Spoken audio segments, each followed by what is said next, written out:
Salut à tous, vous écoutez OKS2I, le podcast pour tout savoir sur le monde numérique. Cet été, on a décidé de vous proposer une sélection d'épisodes déjà diffusés pendant l'année. Et pour ce premier rendez-vous estival, je vous propose d'écouter ou de réécouter notre premier épisode, C'est quoi être ingénieur aujourd'hui ? Je recevais à cette occasion Olivier Journel, directeur région Île-de-France. C'est parti. OKS2I. Alors Olivier, c'est quoi être ingénieur aujourd'hui ? C'est quoi être ingénieur ? Ou c'est quoi un ingénieur ? C'est quoi un ingénieur ? Déjà, c'est un homme. Un homme ? Ou une femme. Ah ouais, quand même. D'ailleurs, il y a très peu de femmes, en fait, dans ce milieu, puisque, grosso modo, il n'y a pas plus de 20% de femmes. Et c'est assez paradoxal, puisque la première, ou le premier, plutôt, programmateur informatique est une femme. C'est une Anglaise, oui, qui a œuvré autour de 1850, qui s'appelait Augusta Ada King. Et c'est elle qui a inventé le premier programme informatique. Mais bon, revenons à ta question. Oui. Je pense qu'en une phrase, on peut simplement dire qu'un ingénieur, aujourd'hui, c'est un acteur essentiel de l'évolution de la société. C'est lui qui participe, il fait plus que participer, puisque c'est vraiment, je disais, un acteur, c'est lui qui agit concrètement pour transformer la société. Pour être plus concret, si on reprend les 100 dernières années, bon, on ne va pas revenir au début des écoles d'ingénieurs, juste comme ça pour l'anecdote, c'est les ponts et chaussées, la première école d'ingénieur, qui date quand même de 1747. Donc c'est quand même un métier qui a quand même quelques années de vie. Donc si on reprend les 100 dernières années, jusque dans les années 70, 80, l'ingénieur est vraiment au cœur de la transformation de la société. C'est l'avènement de l'automobile, de l'aéronautique, du spatial, des trains, des machines à laver, et donc toute la transformation de la société. La transformation industrielle, un peu. C'est la transformation industrielle, effectivement, en général et plus largement, mais c'est l'ingénieur qui est l'acteur principal. Je dirais même que les acteurs qui sont les financiers ou même le commerce jouent un rôle relativement minime dans cette phase-là. Dans les années 80, on assiste à une transition progressive vers une nouvelle époque, une époque qu'on connaît bien aujourd'hui, qui est la mondialisation, la globalisation, puisque jusque dans les années 70, je dirais que c'était assez pays par pays que les choses avançaient. Et puis là, on rentre dans l'ère de la mondialisation. C'est vraiment la finance et le commerce qui pilotent cette évolution de la société. À tel point d'ailleurs que si on regarde les ingénieurs, ça a commencé milieu des années 80, mais en 90 c'était très flagrant, les ingénieurs n'exerçaient pas leur métier, devenaient très rapidement des commerciaux ou des financiers. Et promo entière de gens issus des grandes écoles s'orienter vers la finance, ou vers le commerce, sans exercer du tout leur métier d'ingénieur. Des écoles entières, c'était plus de 50-60% des gens qui sortaient n'exerçaient pas leur métier. Et ça, on l'a vu principalement dans les années 90. Et une autre anecdote pour montrer quand même à quel point la finance avait une importance forte, c'est la bulle Internet début des années 2000, ou fin des années 90, où effectivement la finance avait pris un tel poids, sans derrière une réalité technologique forte, qui fait que effectivement ça a craqué. Je pense qu'actuellement on est plutôt en train de vivre un rééquilibrage des parties, donc commerce, finance, technique, simplement parce que cette mondialisation, on sent bien qu'elle est, bien sûr, il y a un aspect économique et financier qui reste très fort, mais derrière c'est le pilier du numérique, le pilier de la transition énergétique qui font que cette évolution se réalise et qui sont des piliers essentiellement technologiques aujourd'hui. Et donc sans l'ingénieur, on n'ira pas beaucoup plus loin. L'ingénieur positionné dans la société, il y a eu des évolutions et des phases très différentes sur ces 100 dernières années. Voilà. Maintenant qu'on connaît un peu les origines justement des 100 dernières années de l'ingénieur et de sa position un peu dans la société, j'ai envie de te demander qu'est-ce qu'on attend de lui exactement ? On n'attend plus, je vais commencer par ça. On n'attend plus, en mon sens, d'un ingénieur d'être isolé dans son dans son bureau d'études ou son laboratoire. La caricature un petit peu de l'ingénieur. Probablement, oui. Quelqu'un qui passe son temps à trouver une bonne idée, à le concrétiser par un brevet. Et puis ensuite, c'est plus vraiment son problème. Son brevet est commercialisé ou non. Mais là, le commerce commence à intervenir. Les financiers commencent à intervenir si effectivement on trouve des usages à son brevet. Donc les choses sont séquentielles. Ça, c'est ce qui s'est vraiment passé au XXe siècle. Ça, c'était avant. On n'attend plus non plus qu'il capitalise un savoir-faire, qu'il accumule et sur lequel il enregistre ce savoir, qu'il fait progresser très lentement. Aujourd'hui, on attend d'un ingénieur qu'il gère des clients, que ce soit interne ou externe. Donc externe, c'est évidemment c'est l'usager, c'est l'usager de ces produits ou de ces services qu'il va inventer. Et puis en interne, c'est évidemment les financiers, le commerce. Et donc il doit leur transférer un pouvoir à ces financiers et à ce commerce. C'est leur donner l'avance technologique qui va leur permettre effectivement de faire des gains financiers, de vendre et d'être au niveau de l'entreprise, une entreprise performante. Sans faire comme dans les années 80, sans prendre leur place et en continuant d'exercer son métier d'ingénieur. Bien sûr, il doit exercer son métier d'ingénieur, mais il doit savoir leur parler. Il doit être capable de comprendre ce monde de la finance et du business et d'y être totalement intégré. Ça nécessite pour ça d'ailleurs, puisque les choses avancent très vite aujourd'hui, de travailler dans un environnement où la vitesse et la réactivité sont primordiales pour l'entreprise. La performance aujourd'hui, c'est le délai. Un commercial ou un financier n'est pas intéressé par un produit qui arrive en dehors du marché. S'il n'arrive pas au bon moment, ça vaut rien. C'est pas intéressant. Voilà, ça l'intéresse pas. Donc un ingénieur doit comprendre le fait que cette notion de réactivité, de vitesse, d'adaptation par rapport au marché est un élément primordial. Bien sûr, il doit comprendre aussi que le développement de son produit, c'est aussi contraint par la sphère économique.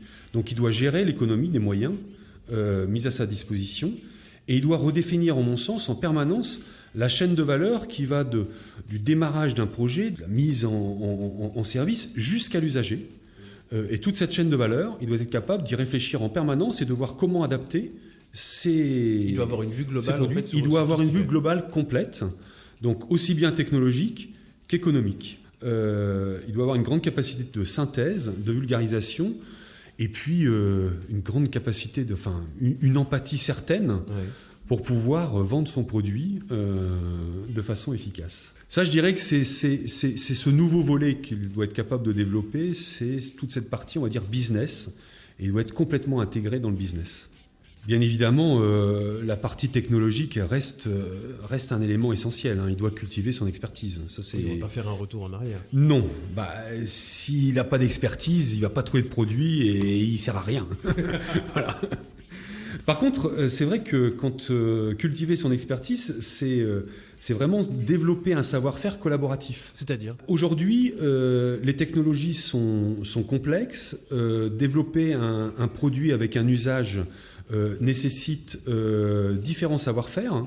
Si vous travaillez dans la santé, il faut comprendre ce que c'est qu'un patient, ce que sont les occupations d'un médecin. Il faut maîtriser son environnement avant de se lancer. Exactement. Il faut vraiment bien comprendre son environnement et donc avoir une certaine capacité à travailler avec les autres.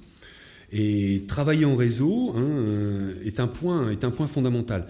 Et changer de mindset qui est, en mon sens, que l'autre n'est pas un rival, mais au contraire une source de savoir. Et en mon sens, ça, c'est un point important. Ensuite, il doit apprendre en permanence. Les technologies évoluent très très rapidement, ça c'est une évidence, c'est une trivialité. Et pour ça, la seule façon de faire, c'est de se former, s'auto-former. Être curieux soi-même pour aller chercher les informations, pour aller chercher tout ce qui est nouveau. Excessivement curieux. Bon, je pense que la curiosité, c'est un basique pour un ingénieur. Sinon, je vois pas bien comment il va trouver quelque chose un jour ou concevoir quelque chose. Mais effectivement, cette notion de formation en permanence.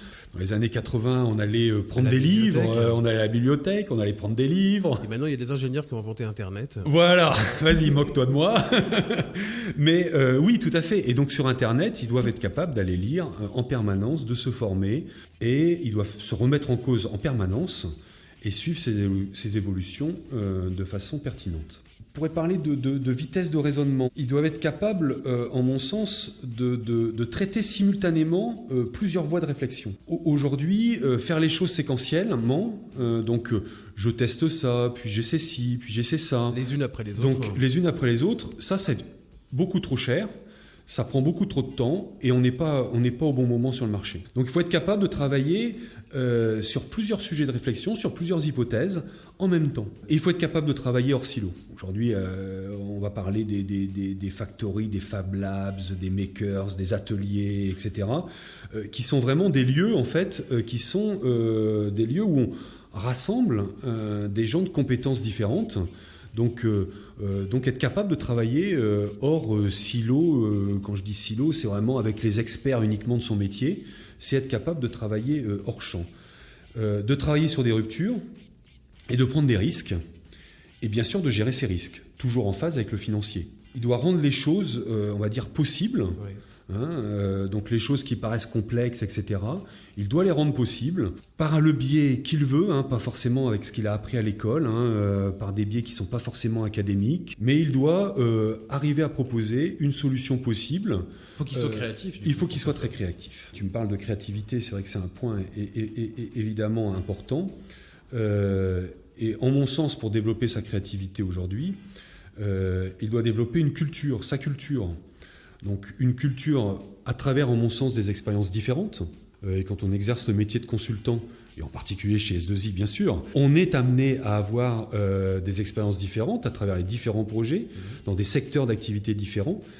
Et ça participe à la créativité dans le sens où ça nous donne une culture de compréhension des différents enjeux et de pouvoir mixer toutes ces expériences pour pouvoir imaginer quelque chose de nouveau. Et l'expérience, c'est aussi peut-être travailler aussi hors France, aller à l'étranger aussi ? C'est évident qu'aujourd'hui qu'un ingénieur doit, ou devrait en tous les cas, travailler à l'étranger. Et donc maîtriser une autre langue, j'imagine, que le français ?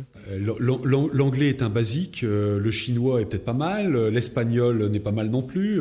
Mais oui, c'est évident qu'un ingénieur doit parler anglais couramment, doit être confronté à d'autres façons de raisonner.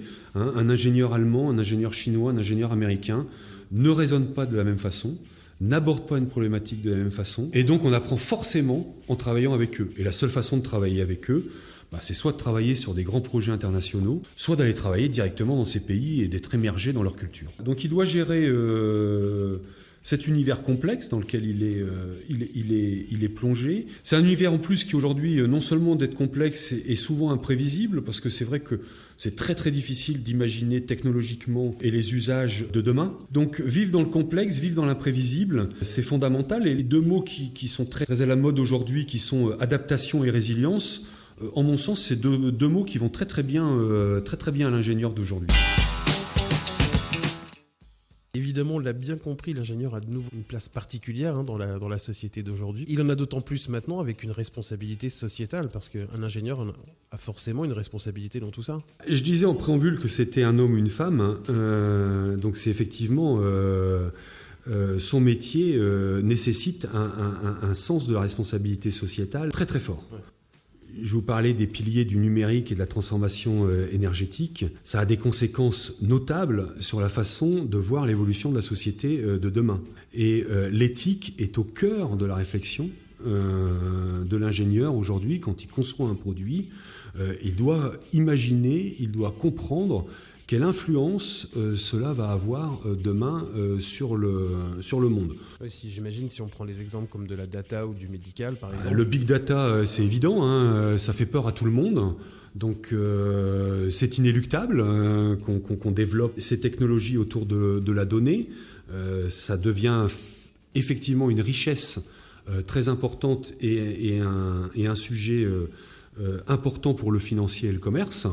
Néanmoins, derrière, cela peut avoir des conséquences sur notre façon de vivre qui peuvent être très très importantes. C'est vrai dans le transport, c'est vrai dans la santé, c'est vrai dans tous les secteurs dans lesquels l'ingénieur a à concevoir un produit ou un service. Aujourd'hui, ça a une influence sur la société de demain. Donc l'éthique, en mon sens, c'est lui qui l'apporte. Je vous parlais d'un trinôme business, donc commerce, finance, technique. Je pense que parmi les trois, C'est l'ingénieur qui doit avoir ce rôle pour assurer un équilibre qui fasse que le monde de demain soit acceptable, humainement soit acceptable. Et donc il doit maîtriser, si je faisais une première conclusion, tous ces contextes culturels, tous ces contextes techniques, et puis tous ces contextes liés à l'impact humain de ses projets. En gros, moi, si je résume, j'ai l'impression qu'un ingénieur, c'est quelqu'un qui doit se poser beaucoup de questions. Oui, c'est évident. J'ai toujours pensé que la notion de doute était un outil essentiel dans le métier de l'ingénieur. Un ingénieur doit douter. Le doute qui fait avancer. Ça, c'est sûr. Le doute qui fait qu'il nous explique en long et en large que c'est pas possible, ça n'a pas d'intérêt. Donc effectivement, l'ingénieur doit avoir confiance dans son doute. Et à partir du moment où il a confiance dans son doute, il a là dans les mains probablement le moteur de créativité le plus puissant. Et puis, de douter, effectivement, comme tu disais, ça permet de se poser des questions et donc de prendre suffisamment de recul pour assumer sa responsabilité dans l'évolution de la société, comme je le disais tout à l'heure. Et ça permet d'avoir comme adage de fond que tout ce qui est impossible aujourd'hui devient inéluctable demain. T'as un dernier mot pour conclure ? Oui, on peut dire un dernier mot, essentiellement d'ailleurs pour les jeunes ingénieurs, puisque je m'adressais plus particulièrement à eux. Il faut vraiment qu'ils comprennent qu'aujourd'hui, ils ont un champ des possibles extraordinaire devant eux et qu'ils doivent prendre le pouvoir face à la finance et face au commerce pour pouvoir avoir une transformation de notre société particulièrement agréable. C'était OKS2I, c'est quoi être ingénieur aujourd'hui avec Olivier Journel. Abonnez-vous sur les plateformes de streaming pour être tenu au courant des prochains épisodes. Regardez aussi ce qu'on fait sur Instagram et Twitter, les liens sont dans la description de l'épisode. Si vous avez des idées de thèmes ou de sujets pour le podcast ou bien même l'envie de venir avec moi derrière le micro de OKS2I pour en parler, pas de problème, envoyez-moi un mail sur fr-ok-podcast@s2i.fr. Nous on se retrouve dans 15 jours pour une nouvelle Summer Edition. Salut!